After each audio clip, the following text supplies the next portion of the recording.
Assalamualaikum warahmatullahi wabarakatuh. Alhamdulillahirabbil alamin. Wassalatu wassalamu ala sayyidina Muhammadin wa ala alihi washabbihi ajma'in, amma ba'd.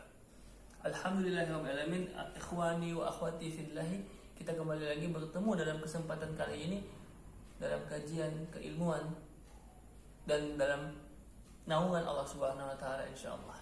Siapa yang berusaha menuntut ilmu, belajar, maka itu akan dinaungi, dilindungi dan diayomi oleh sayap-sayap malaikat serta kebaikan-kebaikan dari Allah Subhanahu wa taala.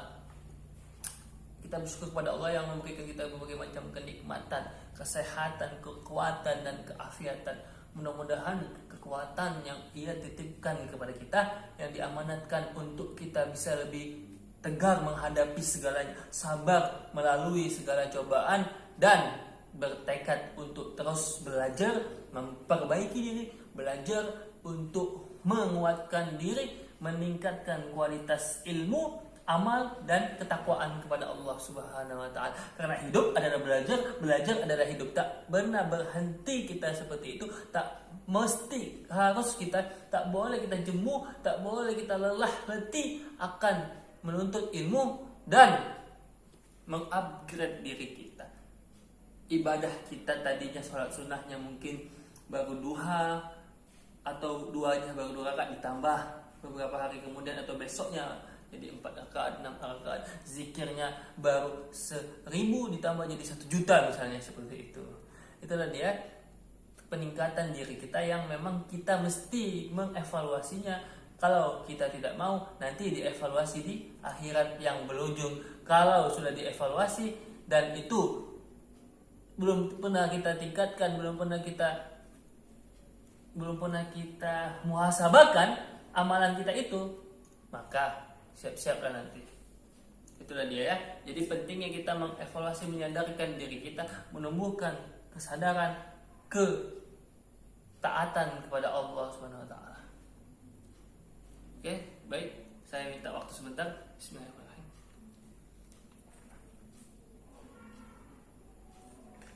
Pada kesempatan kali ini ada request dari beberapa teman mengatakan, Pak, ini kan Maulid, coba Pak tolong kita membahas sedikit tentang Maulidun Nabi SAW, dan ini dari sisi fikihnya, Pak, dari fikih, dari sisi ada juga kita nanti bahas ayatnya juga di situ, dan kemudian di dalam Maulid ini banyak kontroversi, apalagi ada yang mengatakan, Pak, ini katanya ada yang haram, ada yang mengatakan ini bid'ah, ada yang salah mengatakan ini nggak boleh, nggak ada di zaman Nabi dan sebagainya. Itulah yang akan kita bahas sedikit. Kembali lagi masuk ke definisi. Ketika kita membahas sesuatu, kita jangan langsung kepada kesimpulan atau kepada fonisnya atau kepada intinya, tapi kita bahas dulu definisi sesuatu itu, baik itu secara bahasa maupun secara istilah. Ketika kita bahas tentang Maulidun Nabi SAW, ya dari sisi bahasa, dari berakar katanya dari kata birth atau lahir, walada yulidu mauludan, walada yulidu mauludun nabi, ada istilahnya bulan maulud, ya kan, maulidun atau mauludun. Oke, walada yulidu mauludan fahuwa walidun wa zaka mauludun. Maka dari sini kita mendefinisikan Maulid adalah kelahiran. Yang dimaksud di sini adalah kelahiran Nabi Muhammad SAW. Tepatnya di tanggal berapa? Tanggal 12 Rabiul Awal di tahun Gajah, atau di dalam Masehi disebut ditempatkan waktunya di tanggal 571 Masehi, atau tanggal 20, ada yang bilang tanggal 21 April 571 Masehi. Tepatnya di hari Senin. Itulah kenapa hari Senin nanti kita disunahkan Nabi berpuasa, karena disitulah aku lahir. Oke, itulah Maulidun Nabi SAW, di mana Nabi Muhammad SAW saat itu ibunya yang melahirkannya tanpa ada ditemani seorang ayah. Begitulah contohnya, seperti juga Nabi Isa yang tidak ada ayahnya dan sebagainya. Kemudian Nabi Muhammad diasuh oleh kakeknya dan kemudian pamannya. Ada lagi juga Nabi Muhammad itu disusui oleh ibu susunya Halimatus Sa'diyah. Itu sedikit tentang kelahiran Nabi, di mana saat Nabi lahir itu seperti ada cahaya yang masuk ke dalam rumahnya, cahaya nurun ala nur fahuwa nuri, kamiskatin fihal misbah. Nur itu masuk ke dalam kediamannya rumah Siti Aminah, lalu kemudian saat itu apinya Majusi, api sesembahan agama Majusi yang abadi itu, yang udah ribuan tahun tetap berkobar, dia hidup, lalu kemudian tiba-tiba padam di saat Nabi malamnya sebelum Nabi lahir. Nabi Muhammad SAW terlahir di dunia dalam keadaan sudah disunat, dan kemudian ada sedikit gigi serinya, dan dalam keadaan tersenyum membuat orang semua bahagia. Bahkan sampai Abu Jahal saking gembiranya, saking excitednya, senangnya mendengar kabar kelahiran Nabi Muhammad, ia sampai satu riwayat dikatakan membebaskan seorang budak, kemudian budak itu dibebaskannya. Saking senangnya satu orang budaknya dibebaskannya. Alhamdulillah, karena sepupuku lahir Muhammad ibn Abdullah, anaknya Abdullah, kubebaskan kamu wahai budakku satu orang. Kamu iya kamu kubebaskan. Oke. Kagetlah budak itu kan. Nah, itulah. Dan hari itu di tanggal 12, setiap tanggal 12 Rabiul Awal, Abu Jahal itu, Abu Gosok dan Abu lainnya, Abu Janda juga mungkin dibebaskan Allah dari siksa kubur.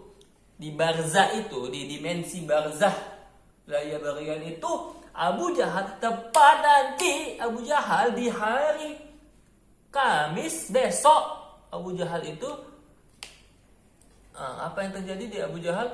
Bebas dia dari siksa kubur itu dalam satu hari itu, selama sehari saja. Itulah betapa kelahiran Nabi itu betul-betul menjadi kemuliaan dan kehebatan dan keagungan dan kedahsyatan. Lalu kenapa kelahiran Nabi itu yang memang Nabi rayakan? Nabi Muhammad merayakan ulang tahunnya sendiri. Bagaimana kok bisa dirayakan? Maksudnya apa? Secara eksplisit Nabi mengatakan, pada hari itu aku dilahirkan. Ketika sahabat bertanya, wahai Rasulullah, kenapa kita puasa hari Senin? Kok puasa hari Senin sama Kamis? Kamis karena di saat itu amal dinaikkan, amal itu dievaluasi malaikat, dihisap, dibukukan pembukuannya nih ya kan, dibukukan, ditranskrip ke atas langit. Oke. Di saat hari Kamis habis asar. Oke. Itulah alasan kita puasa Kamis. Kalau puasa Senin, Nabi Muhammad lahir di hari Senin dan meninggalnya, wafatnya juga di hari Senin. Tapi sahabat belum tahu saat itu kan, wafatnya Nabi pas hari Senin di usia 63 tahun. Kemudian dijelaskan Nabi, itu karena aku hari itu ulang tahun sahabat-sahabatku, aku di hari Senin ulang tahun, jadi aku merayakan kehadiranku, merayakan kedatanganku ke muka bumi ini dengan aku berpuasa, menunjukkan seremonial itu dalam bentuk puasa. Oke. Nabi Isa juga kan gitu. Nabi Isa itu juga merayakan ulang tahunnya. Di Quran ada salamun alayya wa yauma wulidtu wa yauma amutu. Jadi ketika aku lahir itu aku sangat senang, keselamatan dan kebahagiaan, dan happy birthday lah to me, istilahnya Nabi Isa. Happy birthday to me. Jadi senang, terima kasih Allah atas kehadiranku. Nabi Isa, mungkin nabi-nabi yang lain kalau Al-Quran itu, ya karena Al-Quran itu mushaf itu kan cuma sedikit. Kalau memang mushafnya dibanyakan, mungkin ada beberapa nabi yang juga tepuk tangan happy birthday kepada dirinya sendiri, bukan untuk menyombongkan, membanggakan, tapi memang menunjukkan wa amma bi ni'mati rabbika fahaddits, itu fahaddits, diekspresikan, bukan berarti untuk membanggakan, untuk mengeluarkan emosional yang baik. Itulah keadaan-keadaan yang menyenangkan, mengasikkan. Karena hidup ini kalau tidak kita membuatnya asik, jadi menderita. Sedangkan tidak kita buat gembira, tidak kita positifkan saja sudah negatif gitu kan. Mudah-mudahan negatif coronanya. Itu dia. Jadi Nabi Muhammad lahir, dirayakannya. Kenapa? Dirayakannya kelahirannya, kehebatannya itu bukan berarti masuk sombong. Kehebatan Rasulullah lahir ke muka bumi ini, di mana itu adalah hari 12 itu adalah hari paling hebat, paling mulia, paling agung, paling kuat, paling dahsyat, paling teristimewa dan segala-galanya dibanding hari-hari lainnya. Apa? Hari turunnya Al-Quran, Iqra, kalah. Hari Isra Mi'raj, kalah. Kalau nggak Nabi lahir, mana ada itu? Hari Nuzul Quran, kalah. Lailatul Qadar, kalah. Apalagi hari kiamat, kalah. Apalagi hari pemilu, pilkada. Ya keren aja lah yang pemilu itu ya kan. Hari 1 Januari itu lagi. Jadi semua hari itu, hari hijrah itu semua nggak ada itu. Semua ulama sepakat maulidun Nabi adalah hari yang paling teragung, tertinggi di dalam ajaran Islam. Kenapa? Kalau tidak ada kelahiran Rasulullah itu, Allah mungkin tidak akan menciptakan alam ini, semesta ini nggak akan dibuat Allah, nggak akan di-create Allah, nggak akan dimakmurkan Allah, nggak akan Allah sejahterakan tanpa adanya Nur Muhammad, cahaya Muhammad itu, nurun ala nur, cahaya Muhammad, jiwa Rasulullah, nurun Muhammad yang masuk ke dalam fisiknya Muhammad ibnu Abdullah, Muhammad bin Rasulullah sama Muhammad ibnu Abdullah. Ketika Rasulullah membuat satu kelalaian, ada yang bilang juga itu kesalahan, beberapa kesalahan Rasulullah, itu adalah seorang Muhammad ibnu Abdullah. Nah, kita wajarkan karena dia sebagai manusia, kan di Quran dikatakan ini anna basyarum mislukum, aku ini juga manusia yang sosial atau manusia yang biologis makhluk sosial yang sama seperti kalian, yang ada beberapa kesalahan kelalaian yang aku buat, yang aku perlakukan mungkin tidak sesuai. Seperti itulah kan beberapa pengecualian kita kepada Nabi Muhammad saat beberapa riwayat dikatakan dalam sejarah ada beberapa kelalaian Nabi yang terjadi. Oke, maka itu cuma sedikit, 1 atau 2 atau 3. Maka kalau kita tidak merayakan ulang tahun Nabi Muhammad itu, kalau kita tidak memaulidkan, berselawat, setiap hari kita berselawat. Iya, jadi kita merayakan, jadi Maulidun Nabi itu kita rayakan bukan hanya 12 Rabiul Awal. Nah, ketika kita cuma merayakannya di 12 Rabiul Awal itu jadilah itu makruh, tapi nggak ada salahnya. Tapi ketika kita hukumi Maulid itu wajib kita rayakan setiap harinya, kita syukuri, kita taati Rasulullah, kita kerjakan amalannya, kita istiqomahkan sunnah-sunnah Rasulullah pelan-pelan, kita belajar setiap hari, itu juga merupakan amalan sunnah yang paling utama. Kita baca Quran, tahsin, tilawah, menghafalnya, membaca tafsirnya, itu bagian dari sunnah-sunnah yang ketika kita merasakan itu, kita melaksanakannya itu juga bagian dari maulidun Nabi. Ketika kita mengerjakan perintah, ajaran Rasulullah, itu juga bagian dari menaati Rasulullah. Menaati Rasulullah itu berarti seperti mensyukuri kedatangannya, dan itu juga bagian dari merayakan ulang tahunnya. Jadi bagi orang yang mengatakan haram, mungkin otaknya dalamnya itu terlalu haram, jiwanya udah kotor, dia mengatakan sesuatu hari yang nggak bisa diungkapkan lagi harinya ini, keadaan itu, detik itu, ada detik yang momen yang begitu golden momennya, bukan golden memory ya, bukan golden di TPI. Golden moment itu kalau dikatakan haram berarti laknat lah yang mengatakan itu. Loh, kenapa kok sampai gitu? Ya, yang Bapak bilang tadi, saya jelaskan tadi. Yang dikatakan haram kalau dia jadi haram ketika kita merayakan itu di saat pandemi ini yang nggak boleh ada kerumunan, atau merayakannya dengan mubazir, merayakannya dengan ada kayak sampai membuat hal-hal yang wajib, misalnya habis maghrib dirayakan, kemudian sampai isyahnya terlalu malam, gitu kan? Kemudian dirayakan sampai larut malam, itu bisa makruh dan mungkin bisa haram karena terlalu berlebihan. Berlebihannya itu bukan maulidnya disalahkan, bukan langsung nggak boleh haram, begitulah. Sama seperti tahlilan atau takziah atau unggahan hal-hal yang keadaan tradisi yang kita masukkan nilai-nilai Islam. Kalau di dalam misalnya tahlilan itu ada kemubazirannya, kalau di dalam tahlilan itu ada kesyirikannya, ada kejawennya, ada istilahnya apa, wangi-wangian itu, kalau ada kemenyannya ya, kalau ada kemenyannya, kalau dipaksakan pokoknya harus dibuat nih 3 hari berturut-turut dan sebagainya. Ada hadis dhaif yang mengatakan hari pertama ya wafat, hari kedua tulang-tulangnya mulai hancur, hari ketiga dia datangi malaikat gitu, hari ketujuh ada gitu-gitu. Kalau memang keluarga itu mampu membuat tahlilan itu nggak masalah, karena di situ kan yang penting tidak ada kemubazirannya, yang penting tidak ada kesyirikannya, yang penting tidak ada kezalimannya dan sebagainya. Hal-halnya itu sama seperti musik. Oke, kita masuk sedikit ke hukum musik.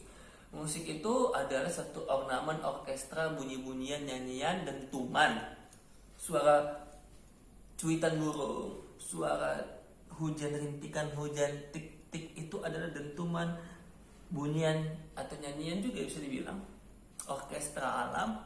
Yang kalau dikatakan musik itu haram, berarti kalau dia mendengar suara-suara alam, cuitan burung, kokokan ayam, dentuman, rintikan hujan, jangan didengar karena itu haram, potong aja kupingmu, gitu kan? Kalau memang itu musik itu haram. Lagi-lagi yang haramnya apa? Yang haramnya kalau ada What do you mean seksi-seksinya? Ya, Despacito. Kalau ada seksi-seksinya, kalau ada lirik-lirik yang pemuja, tunggu Pak, kalaupun liriknya itu karena cinta, ya kan, di daunnya memanggil apa, jalanku panjang, oh ku sentuh dia, ku sentuh Rasulullah, ya kan. Kau sandaran hati, sandaran hati kita itu bukan wanita tapi kepada Nabi Muhammad. Bahkan bukan hanya lagu cinta yang bisa dilarikan kepada Rasulullah atau Allah.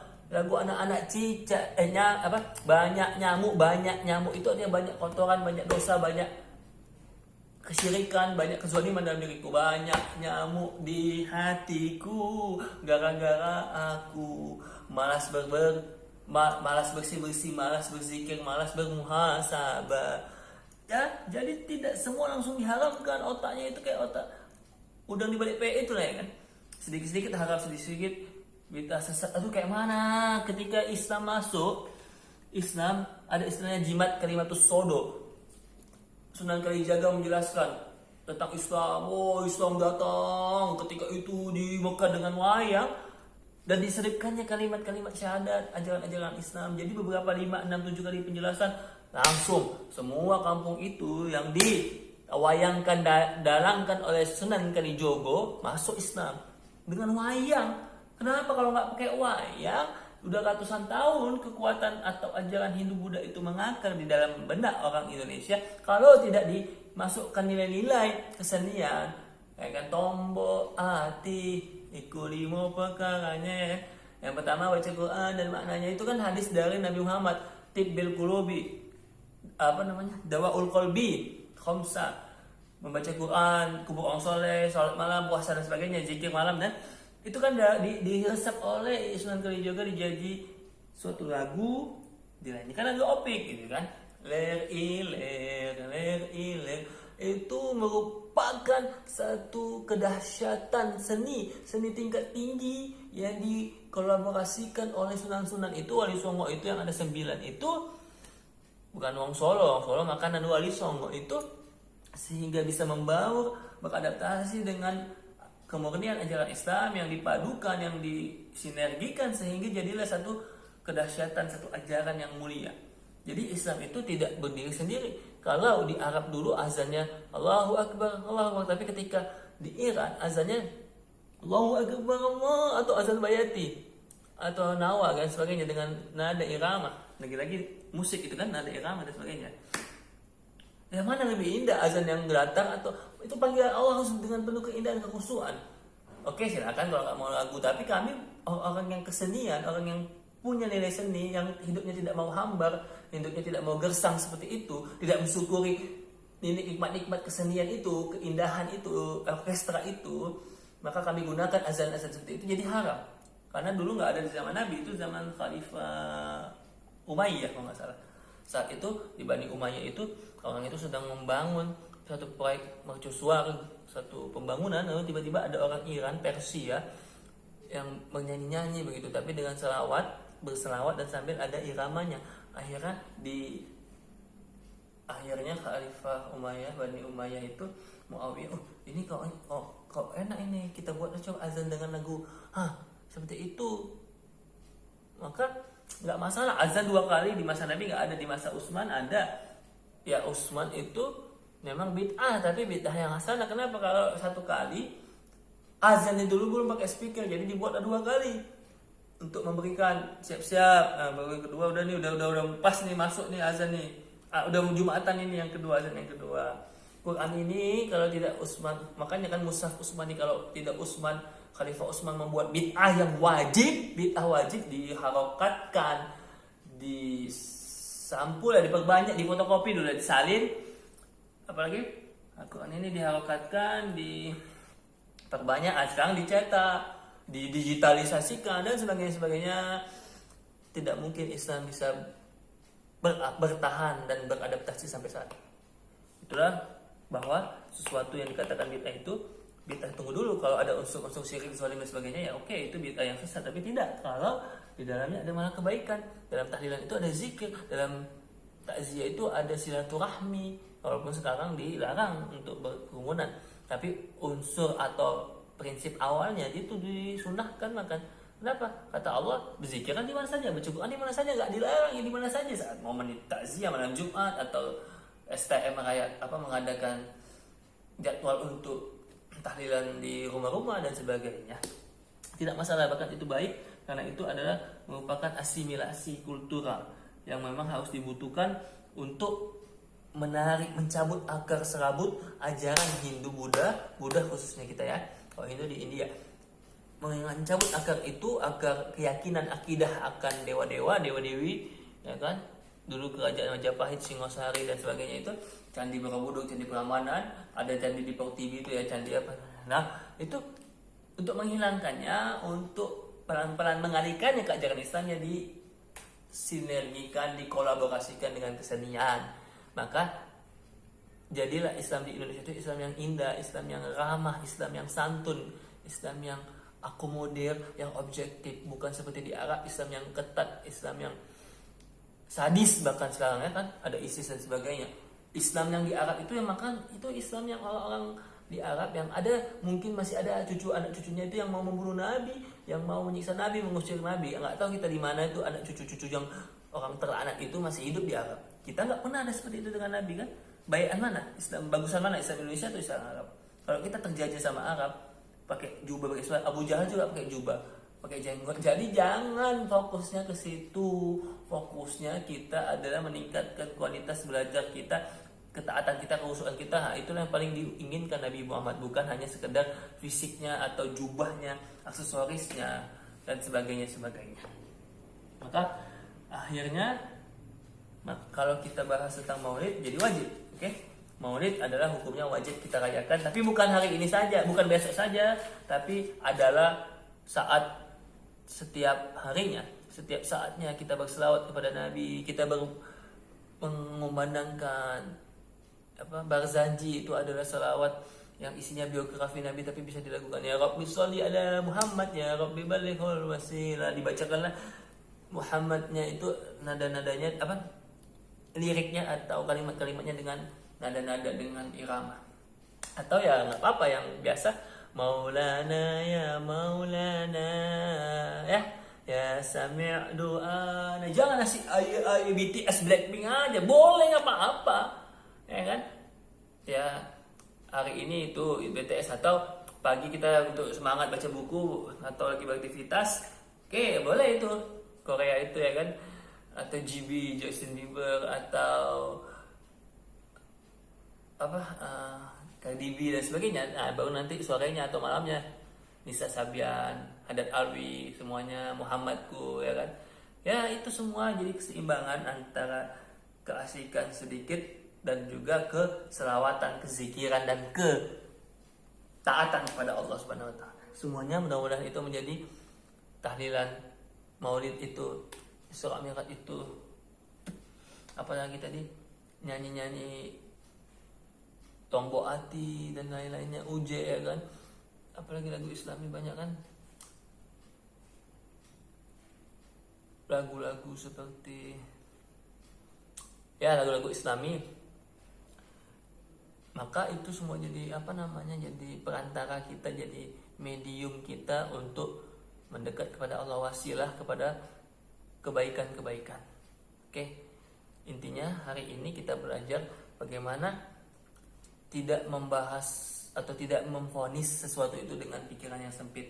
Maka satu lagi saya inginkan, berpikir itu harus jarak pandang dan cara mandang. Tidak boleh kita hanya melihat dari satu sisi, akhirnya sisi sebelah sana, sebelah sini tidak terlihat karena kita fokusnya hanya satu guru kita. Kalau tidak dari ulama kita, dari guru kita, dari kitab kita, semua salah. Berarti dia seperti kata dalam terkurung, atau di Quran bahkan dikatakan summa qasat qulubuhum, hatinya akan mengeras, membatu, sehingga itulah dikatakan kufur nikmat. Ketika Allah memberikan ilmu beragam keindahan di dalamnya, dia tidak menikmati ilmu itu, hanya satu pendapat, hanya satu sudut pandang yang dia ambil, sehingga tertutuplah matanya, tertutuplah hatinya. Na'udzubillah min dzalik, summa na'udzubillah min dzalik. Mudah-mudahan kita tidak berhenti untuk belajar, dan semoga Allah memberikan kita hikmah kebijaksanaan, karena kebijaksanaan itulah yang mengantarkan kepada ketakwaan. Salah satu kunci ketakwaan yang nomor satu adalah kebijaksanaan. Gak bisa kita bertakwa tanpa ada kebijaksanaan. Ketika kita mau berbuat baik, contohnya kita mau bersedekah, harus ada kebijaksanaan ilmu sedekahnya. Kalau memang lagi saat ini lagi darurat, kita ya udah, kita jangan terlalu ringan tangan, atau jangan ringan tangan bukan ini, jangan terlalu royal. Kita sedekah mungkin hari ini cuma 5.000 atau 10.000, karena kita juga harus dihemat uangnya, apalagi saat ini. Nah, seperti itulah kebijaksanaan itu yang mengantarkan kita nanti perlahan pada ketakwaan. Ketakwaan itu bukan diukur dari ibadahnya itu nanti. Karena kalau orang yang rajin ibadah gitu kan, akhirnya dia membunuh Khalifah Abdullah bin Muljam itu, Abdul Rahman itu membunuh Umar, dibunuh. Ada orang yang jadi rajin ibadah, hafiz Quran, rajin puasa, tapi karena tidak ada kebijaksanaan, karena tidak ada ilmunya, karena tidak punya sudut pandang yang luas, mereka membunuh khalifah. Makanya hati-hati, itu orang Arab loh. Makanya jangan, orang Arab itu hebat, nanti sampai di Arab kan, karena merasa dia syekh, merasa semua orang Arab itu syekh, pakai jubah disalaminya, syekh. 1 juta orang Arab disalaminya, dianggapnya syekh. Aduh ya Allah, berarti pau kali pikirannya itu ya. Nggak tahu lah kita, seakan-akan kalau maaf ya, Syekh Ali Jaber itu masih banyak lagi ulama-ulama kita yang hebat gitu kan. Jadi mungkin yang menusuk Syekh Ali Jaber itu kesel ya kan, kok ulama Indonesia lebih banyak, ngapain kau di sini, kau pergi gitu lah ya kan. Karena ulama kita juga hebat-hebat begitu. Kecuali ulama-ulama yang suka menyalahkan, ulama-ulama yang otaknya picik, ulama-ulama yang dekat sama pemerintah. Karena kalau dia dekat sama pemerintah, seharusnya kata Nabi, pemerintah yang mendekati ulama, bukan ulama yang merapat ke pemimpin. Itulah dia, mudah-mudahan kita jauhkan dari fitnah-fitnah. Allahumma sunna qaumil zalimin, Allahumma sunna qaumil munafiqin wa qaumil kafirin. Wabillahi taufiq wal hidayah. Wassalamualaikum warahmatullahi wabarakatuh. Alhamdulillah.